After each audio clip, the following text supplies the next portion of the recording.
एक बार फिर से हाजिर हो चुका हूं आपके लिए बहुत ही इंटरेस्टिंग टॉपिक लेकर। स्टूडेंट क्लास 12 का लेसन नंबर 11 का अंतिम क्लास आज लेकर आया हूं और उस टॉपिक का नाम है, आज की क्लास का टॉपिक होगा स्टूडेंट, अंतिम टॉपिक है इस लेसन का और नाम है उसका डेविसन जर्मर का प्रयोग। डेविसन जर्मर का प्रयोग इस चैप्टर का अंतिम टॉपिक है स्टूडेंट। यहां पर इस चैप्टर में अंतिम टॉपिक डिस्कस कर रहे हैं आज की क्लास में, इसके साथ ही लेसन पूरा होगा। यदि आपने अभी तक पीछे की वीडियोज नहीं देखे हैं तो डिस्क्रिप्शन में आपको लिंक दिया हो, वहां जाकर आप इन सभी वीडियोज को देख सकते हो और इस लेसन को कंप्लीट कर सकते हो। बोर्ड एग्जाम और आने वाली सभी कंपटीशन एग्जाम्स के लिए यहाँ पर इसे आप पूरा सही से तैयार कर सकते हो स्टूडेंट। तो यहाँ पर शुरू करते हैं आज की क्लास। उठाइए कॉपी और पेन, नोट्स बनाने के लिए मैं हूं आपका फिजिक्स गुरु श्रीराम यादव। फिजिक्स की ऑनलाइन क्लासेज में आप सभी का फिर से हार्दिक स्वागत करता हूं स्टूडेंट। टॉपिक है आज की क्लास का डेविसन जर्मर का प्रयोग। डेविसन जर्मर का जो प्रयोग है वो द्रव्य कणों की तरंग प्रकृति का प्रायोगिक सत्यापन करता है। डी ब्रोगली परिकल्पना पढ़ी है स्टूडेंट अपन ने, डी ब्रोगली परिकल्पना, डी ब्रोगली परिकल्पना पिछली क्लास में डिस्कस किया है स्टूडेंट इसके बारे में। डी ब्रोगली परिकल्पना जो है वो द्रव्य कणों की तरंग प्रकृति के संबंध में प्रस्तुत की गई थी, जिसके अनुसार ये बताया गया कि कोई भी गतिशील द्रव्य कण है वो तरंगों की भांति व्यवहार करना चाहिए। ये इस परिकल्पना में बताया गया था। तो यहां पर इलेक्ट्रॉन द्वारा उत्पन्न तरंग प्रकृति का यहां पर अध्ययन करने वाले हैं, प्रायोगिक सत्यापन करने वाले हैं डेविसन जर्मर प्रयोग की सहायता से। ये कह सकते हो कि डेविसन जर्मर प्रयोग का जो उद्देश्य है वो है द्रव्य कणों की तरंग प्रकृति को सत्यापित करना, इलेक्ट्रॉन की तरंग प्रकृति को सत्यापित करना। ये डेविसन जर्मर प्रयोग का मुख्य उद्देश्य है यहाँ पर। तो यहाँ पर स्टूडेंट इस प्रयोग को जो प्रायोगिक व्यवस्था है, इस प्रयोग की प्रायोगिक व्यवस्था को हम 3 भागों में विभाजित कर सकते हैं स्टूडेंट। यहाँ पर स्टूडेंट इसका सबसे पहला भाग होगा, इसके 3 भाग जो दिए गए हैं इसे 3 भागों में विभाजित कर सकते हैं स्टूडेंट। इसका सबसे पहला भाग इलेक्ट्रॉन गन, दूसरा भाग निकिल क्रिस्टल और तीसरा भाग है स्टूडेंट इलेक्ट्रॉन संसूचक, आयनन कक्ष भी इसे कह सकते हैं, चल संग्राहक भी इसे कहा जा सकता है। तो यहां पर डेविसन जर्मर की प्रयोग की जो प्रायोगिक व्यवस्था है, इस प्रायोगिक व्यवस्था को 3 भागों में विभाजित किया गया है। पहली प्रायोगिक व्यवस्था, पहला भाग इसका देखो तो इलेक्ट्रॉन गन। डायग्राम में आप देख पा रहे हो स्टूडेंट, डायग्राम यहां पर साफ नजर आ रहा है आपको। तो डायग्राम में यहां पर, इस डायग्राम में यहां से लेके यहां तक का जो भाग है, इस पूरे भाग को यहां पर अपन क्या कह सकते हैं स्टूडेंट, इलेक्ट्रॉन गन कह सकते हैं। ये इलेक्ट्रॉन गन है। निकिल क्रिस्टल यहां पर दिया हुआ जिसमें इलेक्ट्रॉन पुंज आपतित हो रहा है, ये निकिल क्रिस्टल है। और तीसरा भाग है यहाँ पर इलेक्ट्रॉन संसूचक जो धारामापी से जुड़ा हुआ, इसे चल संग्राहक या संग्राहक भी कहा जा सकता है। सही स्टूडेंट। तो यहाँ पर सबसे पहले इलेक्ट्रॉन गन की बात करें। इलेक्ट्रॉन गन क्या है? इलेक्ट्रॉन गन है एक तीव्रगामी इलेक्ट्रॉन पुंज उत्पन्न करने की युक्ति। इस एक्सपेरिमेंट में इलेक्ट्रॉन गन का कार्य है एक इलेक्ट्रॉन किरण पुंज का निर्माण करना। सही है, एक इलेक्ट्रॉन किरण पुंज का निर्माण करना, ये इस प्रयोग में इसका कार्य है। अब यहाँ पर जो इलेक्ट्रॉन गन है वो भी 3 भागों से मिलकर बनी हुई, 3 अवयवों से मिलकर बनी हुई है। इलेक्ट्रॉन गन के भी 3 भाग है। मतलब यहाँ पर पहला भाग इलेक्ट्रॉन गन है, इलेक्ट्रॉन गन में भी 3 भाग है। 3 भाग कौन से यहाँ पर? एक है इसमें टंगस्टन फिलामेंट, पहला भाग है इसका टंगस्टन फिलामेंट, दूसरा भाग है ऋणात्मक ग्रिड और तीसरा भाग है इसका छिद्रयुक्त बेलनाकार एनोड। सही है। इलेक्ट्रॉन गन में सबसे पहला भाग टंगस्टन फिलामेंट जो एक लो वोल्टेज की बैटरी से जुड़ा हुआ है। इस टंगस्टन फिलामेंट में, फिलामेंट के ऊपर बेरियम ऑक्साइड का लेप किया हुआ रहता है। बेरियम ऑक्साइड का लेप इसलिए किया रहता है कि ये कम विभव पर भी इलेक्ट्रॉनों का उत्सर्जन कर सके, इसलिए यहां पर इसके ऊपर बेरियम ऑक्साइड का लेप किया रहता है। सही स्टूडेंट। तो यहां पर टंगस्टन फिलामेंट, दूसरा भाग है स्टूडेंट इसका ऋणात्मक ग्रिड। ये ऋणात्मक ग्रिड यहां पर जिसको टंगस्टन फिलामेंट के सापेक्ष ऋणी विभव दिया जाता है, ऋणात्मक विभव पर रखा जाता है। और तीसरा भाग यहाँ पर छिद्रयुक्त बेलनाकार एनोड। ये छिद्रयुक्त यहाँ पर बेलनाकार एनोड है जिसका कार्य इलेक्ट्रॉन पुंज का निर्माण करना है, इलेक्ट्रॉनों को त्वरित करना है, क्योंकि यहाँ पर इसे फिलामेंट के सापेक्ष धनात्मक विभव पर रखा जाता है, इसे धनात्मक विभव पर रखा जाता है।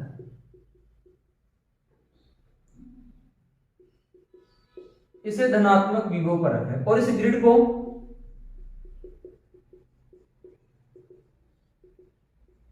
ऋणात्मक विभव पर रखा जा रहा है।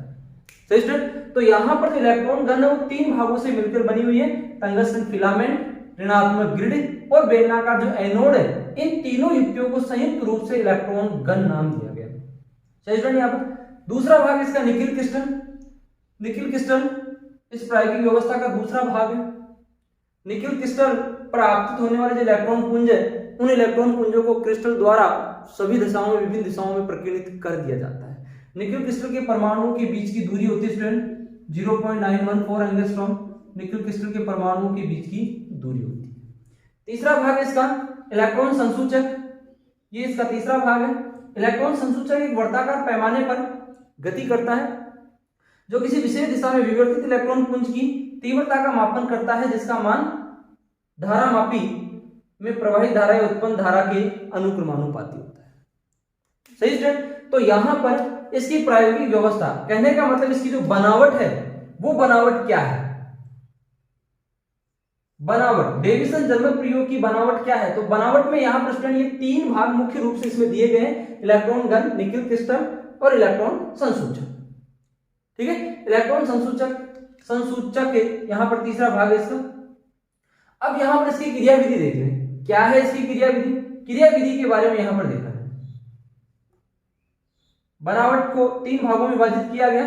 अब इसकी क्रियाविधि, वर्किंग प्रोसेस कैसा है इसका? वर्किंग प्रोसेस देखें तो सबसे पहले क्या है स्टूडेंट, इस टंगस्टन फिलामेंट को लो वोल्टेज की बैटरी से जोड़ा गया है। तो टंगस्टन फिलामेंट से क्या होगा स्टूडेंट? इलेक्ट्रॉन उत्सर्जित होंगे। ठीक है, टंगस्टन फिलामेंट से क्या होंगे? इलेक्ट्रॉन उत्सर्जित होंगे। जो कम ऊर्जा के इलेक्ट्रॉन होंगे वो इस ऋणात्मक ग्रिड द्वारा यहीं पर रोक लिए जाएंगे। सही है, और अधिक ऊर्जा वाले जो इलेक्ट्रॉन होंगे वो इस ऋणात्मक ग्रिड को पार करके कहां चले जाएंगे? इस बेलनाकार एनोड में चले जाएंगे। इलेक्ट्रॉन पुंज यहां पर बेलनाकार एनोड आने वाले इलेक्ट्रॉनों को त्वरित करता है, धनात्मक विभव पर है तो उन्हें आकर्षित करता है, उन्हें त्वरित करता है। बेलनाकार एनोड एक किरण पुंज के रूप में इन इलेक्ट्रॉनों को कहां पर? निकिल क्रिस्टल के ऊपर आपतित करा देता है। अर्थात यहां पर इलेक्ट्रॉन किरण पुंज इस बेलनाकार एनोड से किरण पुंज के रूप में निकलकर ये इलेक्ट्रॉन कहां आपतित हो रहे हैं? इस बेलनाकार एनोड निकिल क्रिस्टल के ऊपर आपतित होते हैं। जैसे ही निकिल क्रिस्टल के ऊपर ये किरण पुंज, इलेक्ट्रॉन किरण पुंज आपतित होता है तो क्या होता है? क्रिस्टल के जो परमाणु है, क्रिस्टल के परमाणु अपने ऊपर आपतित होने वाले इलेक्ट्रॉनों को विभिन्न दिशाओं में प्रकीर्णित कर देते हैं। तो ये इस क्रिस्टल के अणुओं की विशेषता है कि ये अपने ऊपर आपतित होने वाले इलेक्ट्रॉन पुंज को विभिन्न दिशाओं में प्रकीर्णित कर देता है स्टूडेंट। किसी एक विशेष दिशा में, मान लो फाई कोण के ऊपर अपने मान लिया, फाई कोण के ऊपर यहां पर इलेक्ट्रॉन संसूचक को व्यवस्थित कर दिया गया। यहां पर इस दिशा में फाई कोण पर विवर्तित इलेक्ट्रॉन पुंज अपन ने प्राप्त कर लिया कि निकिल क्रिस्टल द्वारा इस फाई कोण की दिशा में विवर्तित किरण पुंज, इलेक्ट्रॉन पुंज जो है वो अपने को दिया गया है। तो यहां पर इस विशेष दिशा में धारामापी में उत्पन्न धारा का मान, धारा का पाठ्यांक प्राप्त करते हैं। धारा का जो मान यहां पर प्राप्त होगा वही धारा का मान इस विवर्तित इलेक्ट्रॉन पुंज की तीव्रता के अनुक्रमानुपाती होता है। अर्थात यहां पर धारामापी में धारा का जो मान मिल रहा है ये धारा अनुक्रमानुपाती होगी किसके? विवर्तित इलेक्ट्रॉन पुंज की तीव्रता के अनुक्रमानुपाती होगी। सही है, अब यहां पर क्या करते हैं? किस प्रयोग को बार बार दोहराते हैं? किसके लिए? यहां पर बेलनाकार एनोड के लिए, बेलनाकार एनोड के लिए यहां पर अलग अलग विभव लिया जाता है। विभव के मान को परिवर्तित करते हैं। बेलनाकार एनोड के लिए विभव मान लो यहां पर ले लिया अपन ने 48 वोल्ट, 54 वोल्ट, 60 वोल्ट, अलग अलग बेलनाकार एनोड पर यहां पर अलग अलग विभव लिए जाते हैं और इस प्रयोग को बार बार दोहराया जाता है। ठीक है, बार बार दोहराते हैं और यहां पर विवर्तित इलेक्ट्रॉन पुंज की एक विशेष दिशा में लगातार इसको परिवर्तित करके विभिन्न दिशाओं में संगत तीव्रता का मान ज्ञात कर लिया जाता है। यहाँ पर फाई के अलग अलग मानों के लिए इसके संगत तीव्रता का मान धारामापी से प्राप्त पाठ्यांक के अनुसार प्राप्त हो जाएगा। संगत तीव्रता का मान नोट करते हैं। ठीक है, इन अलग अलग विभवों के लिए यहां पर स्टूडेंट, यहां पर आपतित किरण पुंज की तीव्रता, किरण पुंज की जो दिशा है, आपतित किरण पुंज की दिशा, और देखो यहां पर मैं तीन छोटे छोटे ग्राफ बना रहा हूं। यहां पर विभव V बराबर 48 वोल्ट, V बराबर 54 वोल्ट और V बराबर 60 वोल्ट के लिए ये मैं यहां पर ग्राफ बना रहा हूं स्टूडेंट, तीन ग्राफ। ये ग्राफ किसके लिए बना रहा हूं स्टूडेंट? आपतित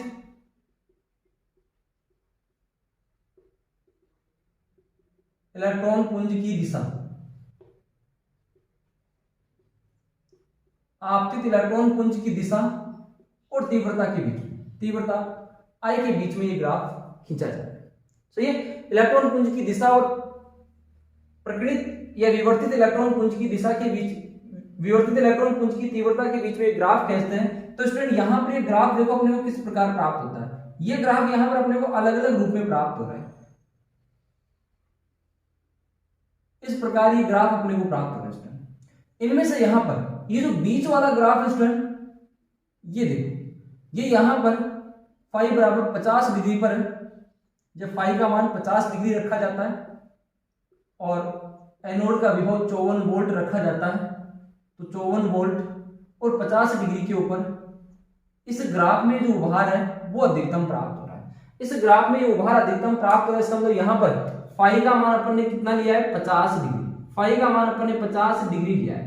आपतन की जो दिशा है वो कितनी ली है, 50 डिग्री। तो उस अवस्था में इस ग्राफ में अधिकतम उभार उत्पन्न हो रहा है। इसका मतलब यहाँ पर इस स्थिति में विवर्तित इलेक्ट्रॉन किरण पुंज की जो तीव्रता है वो अधिकतम है। कहने का मतलब धारा मापी में अधिकतम विक्षेप उत्पन्न होता है इस स्थिति में। कौन सी स्थिति में, जब फाई का मान 50 डिग्री और एनोड का जो विभव 54 वोल्ट रखा जाता है, तो उस स्थिति में यहाँ पर धारा माप में अधिकतम विक्षेप उत्पन्न हो रहा है। इसका मतलब यहाँ पर विवर्तित इलेक्ट्रॉन पुंज की जो तीव्रता है वो अधिकतम होगी। कौन सी स्थिति में, इस स्थिति के अंतर्गत। तो यहाँ पर ये जो बीच वाला ग्राफ है, इस बीच वाले ग्राफ की स्थिति के लिए, इस विवर्तित इलेक्ट्रॉन पुंज की तीव्रता के लिए यहाँ पर इलेक्ट्रॉनों के द्वारा उत्पन्न तरंग की तरंग दैर्ध्य का मापन करें यहाँ पर, तो तरंग दैर्ध्य का मापन यहाँ पर देखो स्टूडेंट क्या मिलेगा अपने को। यदि अपन ब्रेग समीकरण की बात करें, ब्रेग समीकरण से प्रकाश के विवर्तन के लिए ब्रेग समीकरण है स्टूडेंट क्या, 2d sin थीटा बराबर n लैम्डा। ये अपने पास क्या है, ब्रेग समीकरण। ठीक है स्टूडेंट। यहां पर निकेल क्रिस्टल के लिए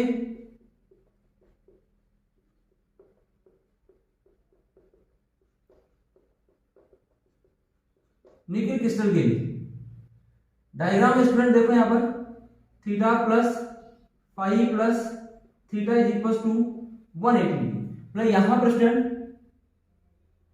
इस रेखा पर देखो, इस रेखा के ऊपर ये तीन कोण बन रहे हैं।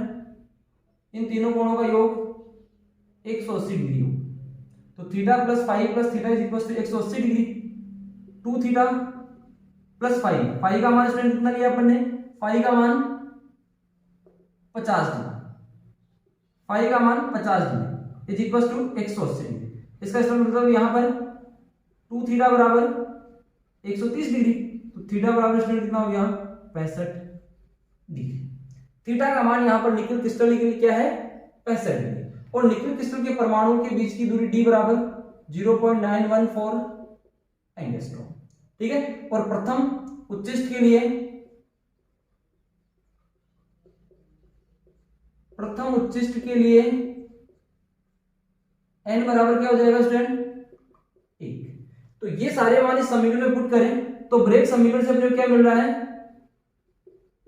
2 इंटू डी का मान 0.914 इंटू साइन 65 बराबर 1 इंटू लैम्डा।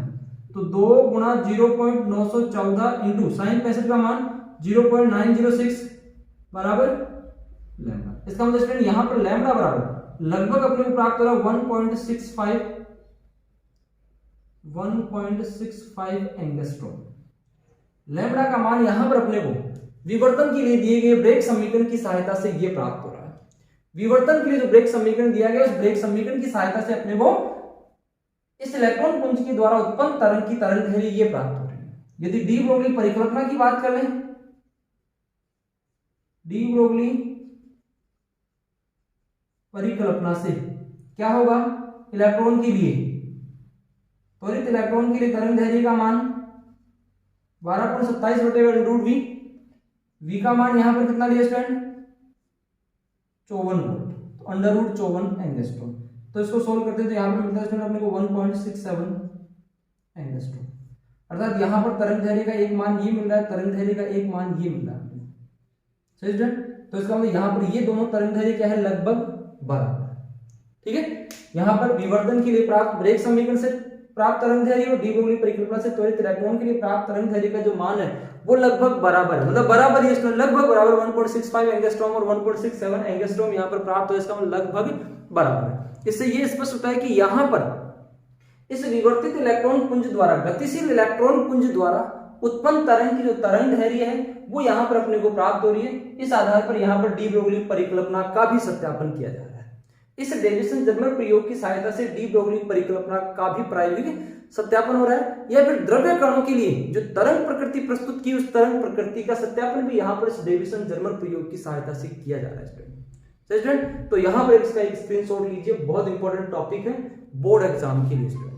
ठीक है, आशा करता हूँ स्टूडेंट आपको समझ में आया होगा। फिर भी कोई कंफ्यूजन हो तो उस कंफ्यूजन को आप कमेंट बॉक्स में शेयर कीजिए। साथ ही वीडियो अच्छा लगे तो वीडियो को लाइक कीजिए, शेयर कीजिए, आप अपने दोस्तों को भी शेयर कीजिए। और चैनल पर पहली बार आए हो तो चैनल को सब्सक्राइब कीजिए, साथ में बेल आइकन को दबाइए, जिससे अपलोड होने वाली वीडियो का नोटिफिकेशन सबसे पहले आप तक पहुंच सके। थैंक यू स्टूडेंट आज की क्लास के लिए।